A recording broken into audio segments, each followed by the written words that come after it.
Welcome back to our channel. Today we are going to discuss the topic Shetkari farmers movements. In this I'll explain in the introduction to Shetkari. Sharad Anantrao Joshi, the leader of the movement. Major problems of farmers. Shetkari Mahila Aghadi.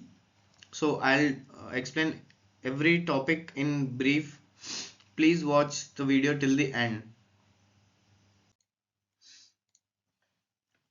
Shetkari Sanghatana means farmers organization.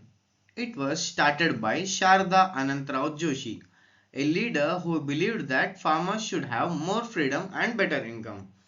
So, why movements happen? Because people feel left out or they feel like they are unvalued in the society. So, what was the problem?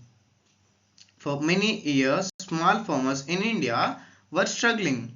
They couldn't sell their crops freely and they didn't earn enough money. The government controlled prices and the markets, which made things harder for them. When did the movement begin? Although farmers had protested before, there was a long gap about 28 years from 1945 to 1973. Sharda Joshi restarted the movement to fight for farmers' rights. So, what exactly did this man want? The organization had two main goals: freedom to use modern technology and sell crops in open markets, wherever and whenever they wanted, they want to sell their crops. It was too basic, with a fair and profitable prices for farming produce. Joshi believed that if farmers could sell their crops freely without middlemen or government restrictions, they would earn more and live better. And why is this important? This movement helped farmers speak up for themselves.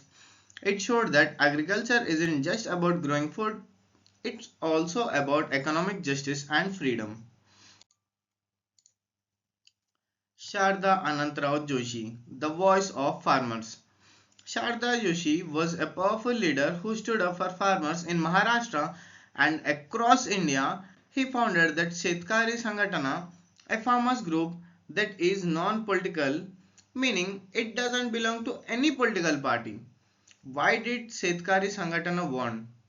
What did Shetkari Sanghatana want? Joshi believed farmers should have freedom to use modern technology, freedom to sell their crops in open markets.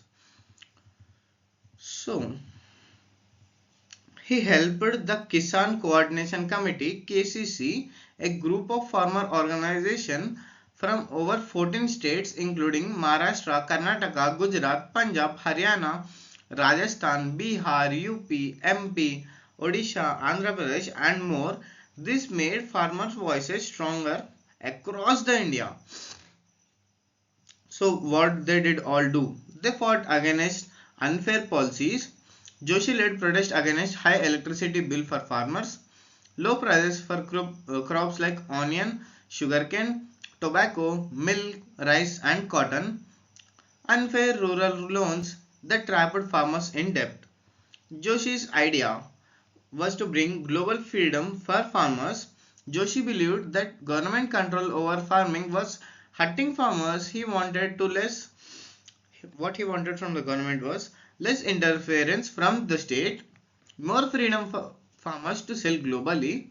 He supported WTO, World Trade Organization, because he thought Indian farmers could earn more if they had access to international markets. So, in simple words, let farmers decide how to grow, where to sell, give them freedom, and they'll thrive.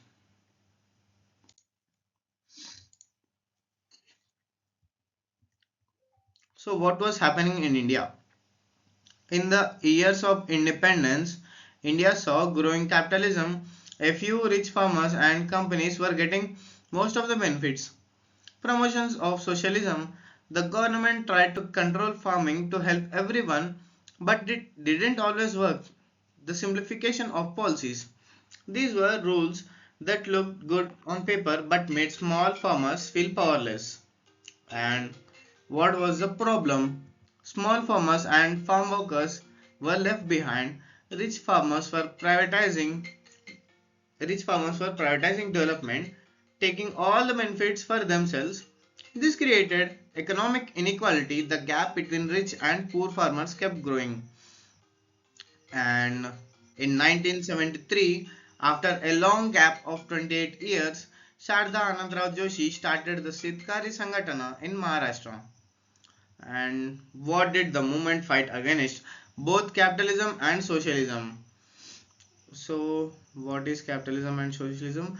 Capitalism means where only rich benefit, and socialism means where the government controls too much, policies that made farmers dependent or helpless.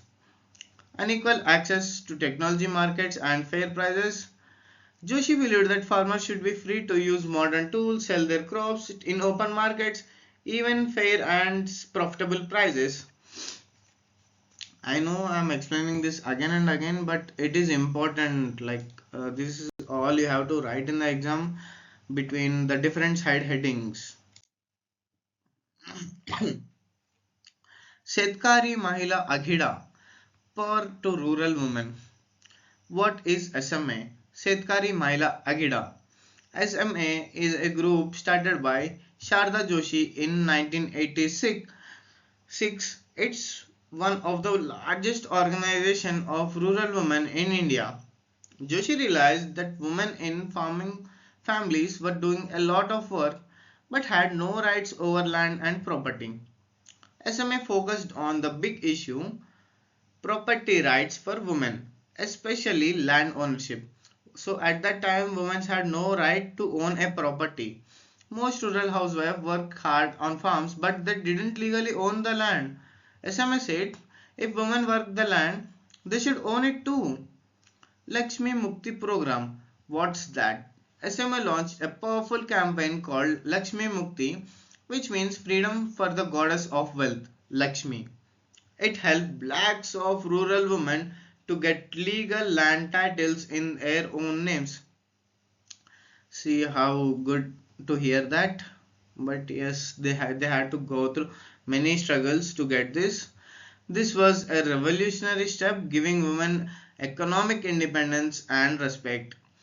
So the historic moment was Chandwad in 1986 in Chandwad village, Nasik district. 2 lakh peasant women gathered in 1986. It was one of the largest women rallies in rural India. They came together to demand rights, freedom for dependence, recognition for their work. In simple words, SMA gave rural women the power to say that this land is mine too. So this is the end of the video. I hope you like this video. Please like, share and subscribe to our channel. Thanks for watching. Don't miss out to subscribe. It just takes 2 seconds, but it makes a lot of difference for